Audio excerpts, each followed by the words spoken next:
오늘 본문은 그 유명한 오병이어 사건이 수록되어 있는 말씀입니다. 그런데 오병이어 외에도 우리가 본문 가운데 크게 세 부류의 사람들의 모습을 우리가 목격할 수 있게 돼요. 그 첫 번째 부류가 누군가? 이 사람은요, 오늘 본문에 직접적으로 등장하고 있지는 않지만 오늘 본문에 예수님이 자리를 옮기실 수밖에 없게 만든 영향력을 준 헤롯 안디바에 대한 이야기입니다. 두 번째는 어떤 사람의 모습이냐? 예수님의 기적을 바라고 몰려든 무리들입니다. 이 사람들은 오병이어 사건을 직접 체험했고요, 그걸 눈으로 목격을 한 사람들이에요. 그리고 세 번째 부류의 사람들이 누가 있냐 보니까 예수님의 직속 제자들의 모습을 오늘 본문 가운데 한번 살펴보려고 합니다. 오늘 본문을 이렇게 쭉 묵상할 때 주님께서 오늘 나에게 하고자 하시는 음성은 뭔가 잘 들으시고요, 진단을 해봤으면 좋겠어요. 나의 믿음 상태는 지금 어떤 상태로 되어 있는가? 그래서 오늘 주님이 주시는 그 기적의 메시지가 저와 여러분들의 인생에 큰 도전이 될 수 있기를 바랍니다. 이 아침에 잠시 나눠지는 말씀이지만요, 이 시간을 절대 놓치지 마세요. 주님이 오늘 여러분들에게 뭔가를 말씀하실 거라고 저는 확신을 합니다. 그리고 그 도전되는 말씀에 머물러 있지만 마시고 내가 이 믿음에 순종해야 되겠다라는 결단이 있기를 축복드립니다. 이 먼저 헤롯 안디파스, 이 안디바의 모습을 한번 살펴보려고 하는데, 이 오늘 본문에 나오지는 않아요. 근데 이 문맥적으로 전에 내용이 나오고 있고 그에 의해서 예수님의 행동에 영향을 주고 있다라는 거예요. 보세요. 예수님께서 당신을 메시아로 드러내십니다. 메시아로 드러내는 근본적인 그분의 행동이 뭐였는가 하면 하나님의 나라를 선포하셨어요. 그래서 하나님의 나라가 가까웠다, 이미 임하였다. 그래서 팔복을 이미 설교를 하셨고요. 동시에 그 말씀만 선포하시는 것뿐만 아니라 당신께서 왜 메시아인가를 표적을 통해서 드러내셨어요.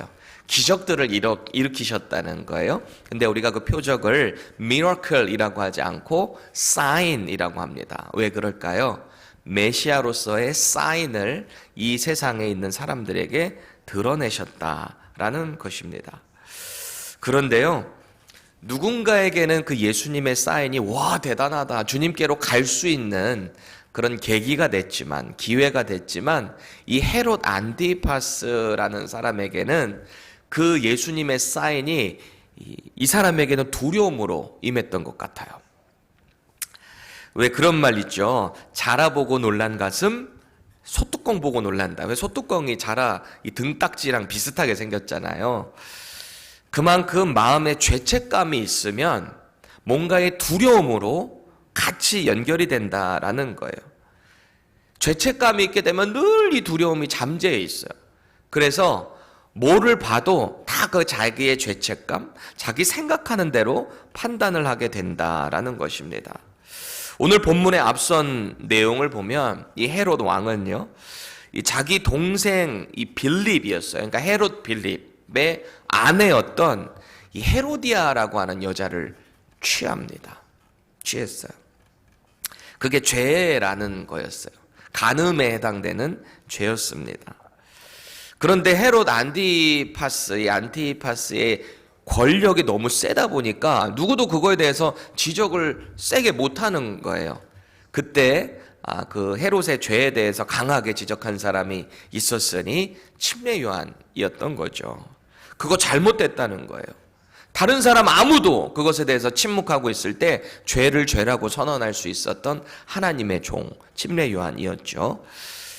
이 헤롯이 어떻게든 그 침례 요한을 죽이고 싶었어요. 그런데 많은 무리가 그 침례 요한을 선지자로 봤기 때문에 그 무리들 때문에 두려워서 헤롯을 건드리지는 못하고 옥에다가 가뒀던 사건이 있었어요. 그런데 마침 자기 생일에 연회가 쫙 펼쳐지는데 그때 그 헤로디아의 딸, 그러니까 사실은 이 동생의 딸이 되는 거겠죠. 근데 그 딸이 춤을 얼마나 예쁘게 췄던지 저도 참 궁금해요. 어떤 춤을 췄을까? 근데 그 춤이 너무너무 예뻐 보였던 것 같아. 그래서 이 헤롯 안티파스가 네 소원이 있으면 내가 다 들어주겠다. 그때 당시 이게 허풍 섞여서 하는 이 말들 중에 하나가 내가 이 나라 절반이라도 달라 그러면 주겠다. 그런 말들 많이 하잖아요. 그래서 이제 딸이 엄마 헤로디아에게 가서 물어봅니다. 뭐라고 얘기할까요? 그러니까 이 헤로디아의 눈에도 그 침례 요한이 아주 눈에 가시인 거예요.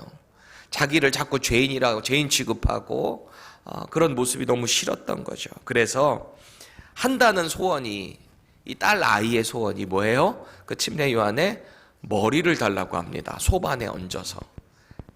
그렇게 침례 요한은 순교를 당하는 장면을 우리는 알고 있습니다. 보세요. 헤롯 안티파스의 이 모습을 보면 자기가 헤롯을 어떻게 해하고 싶어도 많은 무리 때문에 건드리지 못했어요. 근데 옥에 가둬놨는데 그걸 어떻게 하지도 못합니다. 그런데 또 많은 무리들 앞에서 내가 네 소원 다 들어주겠다. 이 헤로디아의 딸의 소원 들어주겠다 했잖아요. 또 그 한 말 때문에 왕의 채통도 있기도 하고 그래서 그 침례 요한을 죽여버립니다. 그러니까 헤롯의 마음에 선지자를 죽였다라는 죄책감이 늘 잠재해 있었던 것 같아요. 그래서 본문 13절 보세요. 예수께서 들으시고 배를 떠나사 따로 빈 들에 가시니 그럽니다. 여러분, 예수님이 들으신 게 뭘까요? 이 앞서 보면은 침례 요한의 제자들이 죽은 그 침례 요한의 장사를 지내는 모습이 나오거든요. 장사를 지냈다라는 얘기를 들은 게 아니고요. 예수님이 들으신 것은 이제 헤롯 대왕이, 헤롯 안티파스가 예수님의 능력이 점점점 왕성해지고 사람들이 메시아를 따르는 그 이야기를 들었다라는 이야기. 그리고 그것을 이 헤롯이 뭐라고 생각을 했냐면 그 죽은 침례 요한이 부활했구나 라고 오해를 하는 그 이야기를 들었다는 거예요. 그러니까 예수님이 그 고향에서 그대로 머물러 계실 수가 없었어요. 왜요? 헤롯이 분명히 또 예수님도 죽이려고 들 테니까. 그런데 아직 예수님의 그 죽으심의 때가 이르렀지 않았기 때문에 오늘 예수님께서는 그것을 들으시고 배를 떠나사 따로 빈들로 옮기실 수밖에 없었다라는 것입니다. 보세요. 예수님의 사역의 소리를 들었을 때 이 헤롯이 꼭 자기가 죽인 침례 요한이 부활한 것 같거든요. 그러니까 너무 불편한 거예요. 두려운 거예요. 마태복음 14장 2절 우리 함께 읽으실까요? 시작. 그 신하들에게 이르되 이는 침례 요한이라 그가 죽은 자 가운데서 살아났으니 그러므로 이런 능력이 그 속에서 역사하는도다. 이렇게 얘기를 하는 거예요. 참 안타까운 인생 아닙니까? 예수님의 능력이 나타나고 예수님이 메시아라는 그 소문도 분명히 많이 들었을 텐데 그건 아무것도 아니고 자기가 죽인 그 침례 요한에 대한 죄책감이 점점점 더 올라왔다라는 것입니다. 자기의 불의함을 무고한 침례 요한을 죽인 거예요, 이 헤롯이. 아마도 왕에 대한 그 권위를 세우기 위해서 대의적으로 어쩔 수 없이 그를 죽였어요. 그리고 자기 속으로 이렇게 정당화했을 거예요. 어쩔 수 없잖아. 내가 사람들 앞에서 이렇게 호언장담을 하고 소원 들어주겠다고 했는데. 또 당대 최고의 선지자로 여겨졌던 침례 요한이 죽었습니다.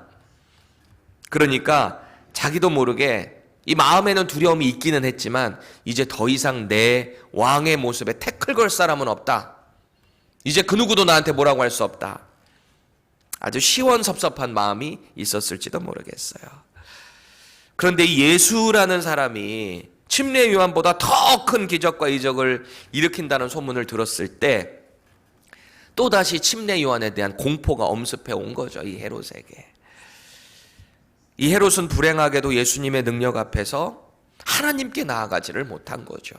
많은 사람들은 그 소문 듣고 보려고 나아갔잖아요. 당시 유대 지도자들도요, 예수님의 그 행적을 보려고 갔어요. 물론 마음의 찜찜함과 이런 분노 같은 것들, 예수님을 인정하지 않고 율법을 어겼다는 이유로 그렇게 다가가긴 했지만 어쨌든 다른 사람들도 나아가긴 했는데 이 헤롯은 그렇게 하지를 못했죠.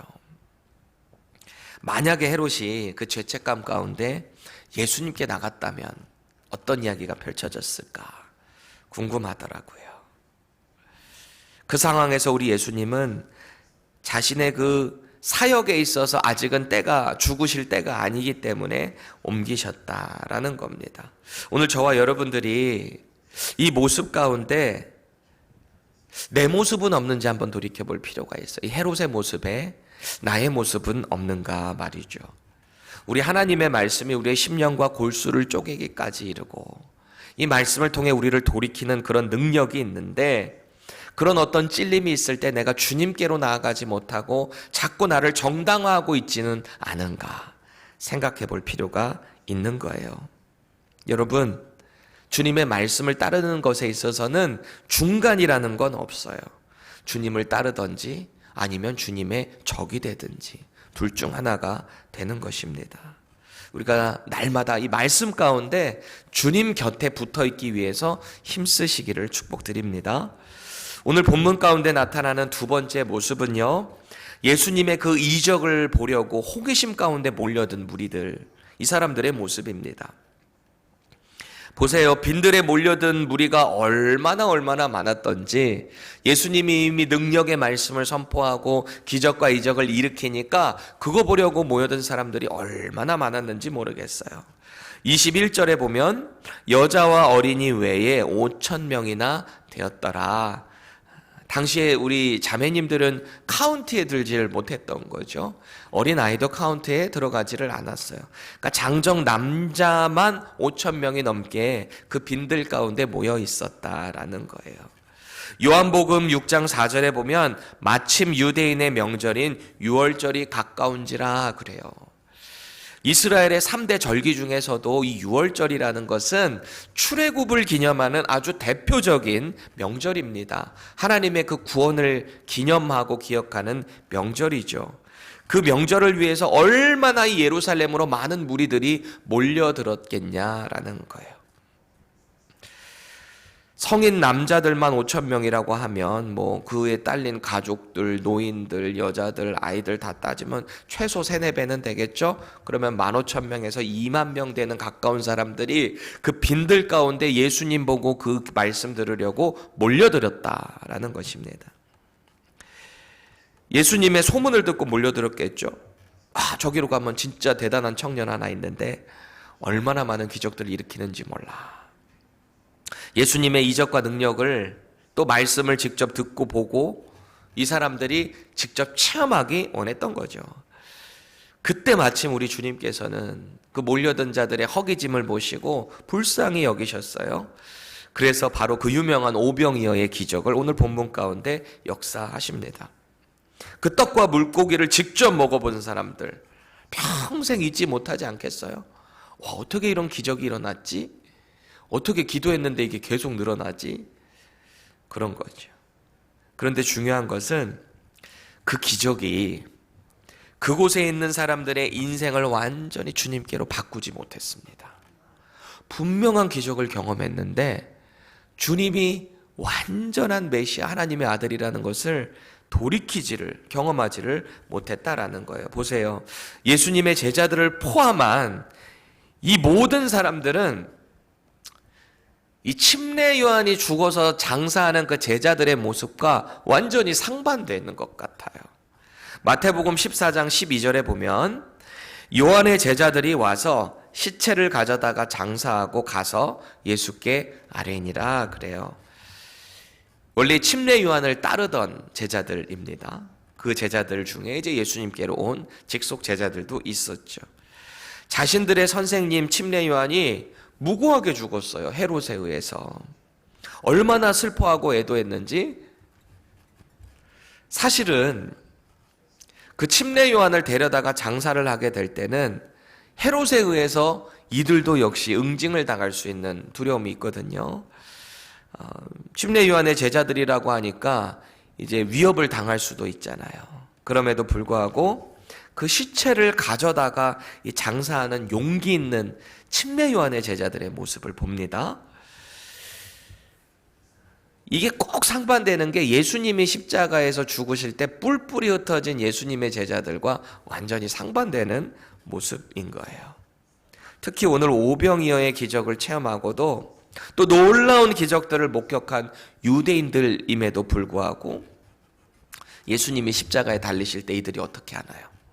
그 경험을 했는 사람들임에도 불구하고 같이 예수님을 조롱하고, 네가 유대인의 왕이면 십자가에서 먼저 내려와 봐. 아마 이 기적을 체험한 사람들 중에 거기 있는 사람들 없었겠어요? 있었겠죠? 참 우리가 그거를 봐요. 어떤 기적을 경험했다라고 해서 그 사람의 신앙이 완전해지는 게 아니에요. 하나님께로부터 받은 기적적인 기도의 응답, 체험, 이런 것들이 우리의 신앙생활을 평생 지켜주지 못합니다.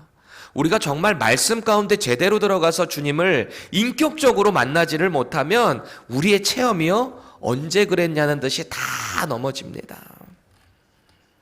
물론 그 체험이라는 것이 우리 신앙생활의 터닝 포인트는 될 수는 있어요. 그런데 그게 절대적일 수는 없다라는 것입니다. 또 내가 경험한 독특한 신앙의 그 체험, 초자연적인 체험만을 앞세워서 나는 앞으로 이것만 계속 경험하면서 살 거야, 그런 기대하지 마세요. 자꾸 말씀으로 나아가야 돼요. 자꾸 체험적인 신앙이 되면 그게 자꾸 내 신앙생활을 고갈시키게 만들 수 있다라는 것을 꼭 기억하시기 바랍니다. 말씀밖에 없어요. 말씀으로 나아가셔야 되는 거예요. 또 그 체험에 너무 앞서잖아요. 우리가 영적인 교만에 빠질 수 있다는 것을 꼭 경계하셔야 됩니다. 그래서 우리 신앙생활 가운데 날마다 해야 될 작업이 있어요. 뭘까요? 나약한 우리의 믿음, 우리의 인생을 돌봐주시는, 또 불쌍히 여기셔서 우리에게 함께 해주시는 그 예수님의 십자가로 자꾸 나아가야 하는 거예요. 우리가 대단해서가 아니라, 우리 믿음의 의지가 대단해서 예수님 믿은 게 아니라 주님이 우리를 만나주셨다라는 것을 날마다 기억해야 하는 거예요. 그래서 우리가 날마다 고백해야 될 겸손한 고백이 뭐냐면, 주님, 저는 할 수 없습니다. 나는 부족하지만 내 필요를 아셔서 오병이어의 기적으로 날마다 나를 채워주시는 주님을 만나기 원합니다. 이 고백이 날마다 저와 여러분들의 고백이 되기를 축복드립니다. 이제 마지막 세 번째로 등장하는 인물들의 모습은 예수님의 직속 제자들이에요. 예수님의 사역이 저녁까지 지속됐어요. 아침부터 주님은 언제나 하나님의 나라를 선포하기 위해서 동분서주하시면서 날마다 그 사역 가운데 올인하셨어요. 사역이 끝나면 뭐 이렇게 편히 나시셨나요? 날마다 한적한 곳에 가셔서 혼자 기도하시고 하나님께 간구하시고 그렇게 사역을 하셨어요. 그런데 주님을 따르는 많은 무리들이 있습니다. 근데 그들의 모습을 보니까 얼마나 마음에 치근한 마음이 드시던지. 이 사역이 저녁까지 계속되니까 배고프잖아요. 그들이 나름대로 이 배고픔에 곤란한 부탁을 할까봐 주님이 이들에게 말씀을 하셨죠. 너희들 먹을 것이 뭐가 있냐? 저들에게 좀 먹였으면 좋겠는데. 그러니까 제자들이 이런 말을 하는 거예요. 15절 보세요. 저녁이 되매 제자들이 나와 이르되 이곳은 빈들이요 때도 이미 저물었으니 무리를 보내어 마을에 들어가 먹을 것을 사 먹게 하소서 이랬어요. 그러니까 주님이 좀 너희들 뭐 먹을 거 있냐? 저들에게 뭐라고 먹일까? 뭐라도 좀 줄 수 있을까? 그러니까 주님, 저들에게 마을로 들어가서 먹게 하시죠. 나름 기발한 아이디어 아니에요? 자기들의 수고도 좀 덜고 말도 안 되는 주님의 말씀에 그래도 이성적으로 답변을 한 거죠. 그런데 오히려 주님은 16절에 그래요. 갈 것 없다. 너희가 먹을 것을 주라. 그러세요. 갈 것 없다. 너희들이 줘라. 얼마나 어이없는 명령이에요. 그 많은 무리들에게 어떻게 먹을 것을 줄 수 있을까? 우리가 미리 이것을 알고 오늘 리트릿 가려고 얼마나 어제 준비들 열심히 했어요? 우리 위원장 준비하느라 고생 많았어요. 우리 성은 형제. 저도 어제 막 음식들 준비하느라고 몇 명이 올까? 한 40여 명이 올까? 얼마가 올까? 일단 50명 먹을 수 있는 거 준비했습니다. 저랑 우리 이순애 권사님도 마음이 똑같더라고. 모자르면 안 돼, 음식이 일단. 남으면 나중에 또 먹으면 되지만 스테이크 여러분들 이따 깜짝 놀랄지 모르겠어요. 그 음식 준비하느라고 얼마나 또 신나고 하든지 말이죠. 그런데 지금 예수님의 그 무리를 저녁에 뭐 주려고 음식 준비했던 거 아니잖아요. 현장에서 갑자기 뭐 먹을 거 있냐라고 하시니까 얼마나 당황스러워요. 오늘 본문의 평행 구조인 요한복음 6장으로 가보면요, 예수님이 제자들을 시험하시는 거예요. 주님이 이거 물어보시는 게요, 다 그냥 허투루 물어보시는 게 아니에요. 예수님의 사역을 가만히 보면 하시는 말씀 하나하나 모든 것들이 다 이 메시아에 대한 성취이고요, 누군가에게 제자들에게 물어보는 것은 다 시험의 하나의 일환이에요. 그리고 그들에게 믿음을 심어주기 위한 주님의 사랑이었어요. 보세요. 첫 번째 타자 누구에게 질문하시냐? 빌립입니다. 예수님의 제자 빌립에게 이렇게 말씀하세요. 우리가 어디서 떡을 사서 이 사람들을 먹이겠느냐? 이렇게 말씀을 하신 거예요. 어디서 떡 사서 이 사람들을 먹이겠느냐? 그러니까 그가 대답합니다. 각 사람으로 조금씩 받게 할지라도 200데나리온은 떡이 부족하니이다. 돈이 진짜 많이 들겠는데요? 이런 말이에요. 일단 이 빌립은요, 예수님의 그 시험에 fail입니다. fail이에요. 2번 타자가 등장합니다. 베드로의 동생인 안드레입니다. 제 큰아들 이름이 앤드류인데요, 안드레가 원래 남성스러운 용기 있는 이런 히브리어 뜻을 갖고 있어요. 이 안드레가요, 또 베드로를 형을 전도한 사람이잖아요. 믿음도 있는 사람이잖아요. 나름대로 논리를 가지고 예수님께 이렇게 반문을 하는 거예요. 요한복음 6장 9절입니다. 여기 한 아기가 있어 보리떡 5개와 물고기 2마리를 가지고 있나이다. 그러나 그것이 이 많은 사람에게 얼마나 되겠사옵나이까? 이러는 거예요. 나름 주님이 하신 말씀에 그대로 순종해서 답변하는 것 같으나 그의 마지막 이 믿음에는 뭐예요? 이게 되겠습니까?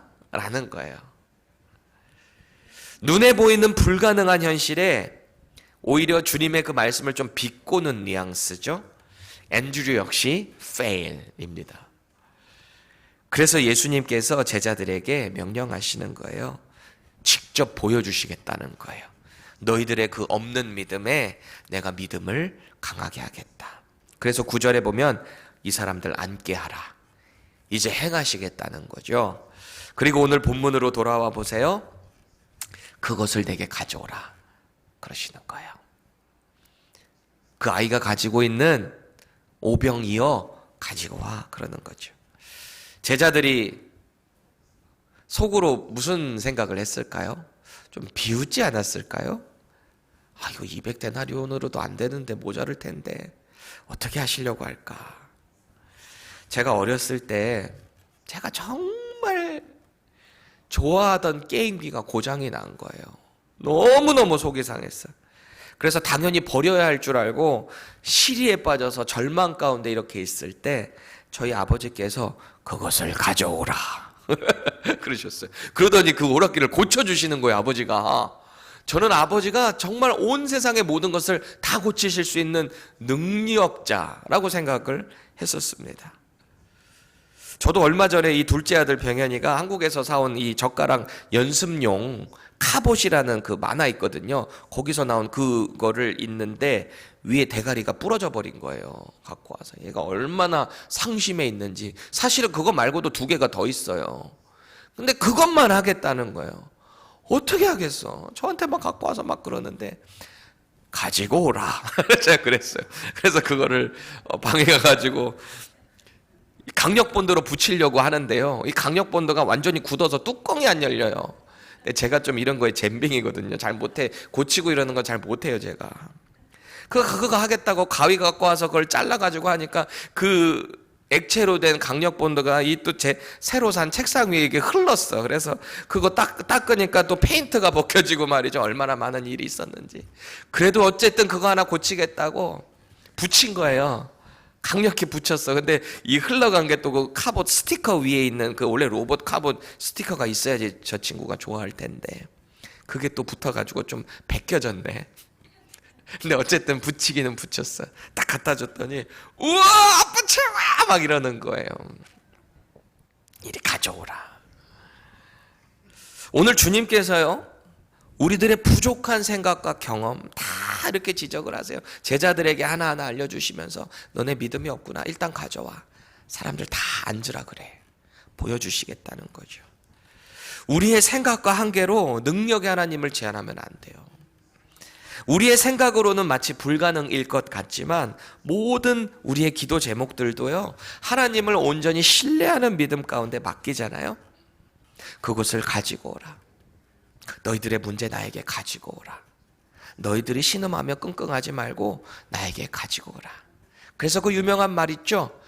우리의 인생의 어려움 가운데 그것을 갖고 붙잡고 끙끙하면 그것은 나의 문제가 되지만 그것을 하나님께로 가져가면 그때부터는 하나님의 문제가 된다. 하나님이 해결하시는 거 아니겠어요? 이 하찮은 어린아이가 가지고 있었던 도시락 떡 5개와 물고기 2마리. 이것이 사람들의 눈에 볼 때는 너무나 하찮고 능력이 없는 그런 것이지만 능력의 손에 붙들림 받았을 때 수만 명을 먹이는 도구가 되었잖아요. 능력의 시작이 이 순종에서부터 온다라는 거죠. 그래서 오늘 주님께서는 우리를 향해 이렇게 말씀하시는 것 같아요. 그것을 내게 가지고 오라 라고 말이죠. 그것이 무엇일지에 대해서는 여러분들의 각자의 상황과 형편에 따라 다를 수 있어요. 그것을 내게 가지고 오라. 능력을 행하시기 위해서 요구하시는 그것은 무엇입니까? 여러분들이 가지고 있는 문제, 한계 무엇인가요? 오늘 우리 주님이 명령하시는 이 따뜻한 음성에 우리가 믿음으로 순종할 수 있기를 바랍니다. 그분의 능력을 신뢰해야 되는 거예요. 주님이 가져오라고 하시는 것은 반드시 당신께서 능력을 나타내 보이시겠다라고 하는 증거예요. 보증이에요. 주님께서 일하시겠다라는 거예요. 어줍지 않은 우리의 죄책감. 주님, 제가 이런 상태인데 저를 변화시킬 수 있으시겠어요? 헤롯 보세요. 내가 이런 죄책감을 갖고 있는데 예수님의 능력을 보고 침례 요한이 부활했다. 죽은 자 가운데서 살아났다. 보세요. 예수님을 믿지 않는 그 헤롯의 입에서 예수님이 앞으로 어떤 구원의 사역을 하실지를 증언하고 있는 거예요. 선포하고 있는 거예요. 기도의 응답이 이게 될까? 이런 마음 가지실 때 그것을 내게 가져오라 말씀하시는 주님을 신뢰하시기 바랍니다. 우리가 자꾸 기도 응답이 있는 것 같을 때만 주님 사랑합니다, 감사합니다 하지 마시고요. 기도 응답이 내 뜻대로 안 된 것도 기도의 응답이라는 것을 믿으시기 바랍니다. 우리 어떤 상황과 형편에서도 주님이 그것을 내게 가져오라 하시면 믿음으로 순종만 하시면 돼요. 그럼 주님이 보여주시겠다라는 것입니다. 날마다 이렇게 믿음의 순종으로 하나님의 그 능력을 체험하는 저와 여러분들 되시기를 예수님의 이름으로 축원합니다.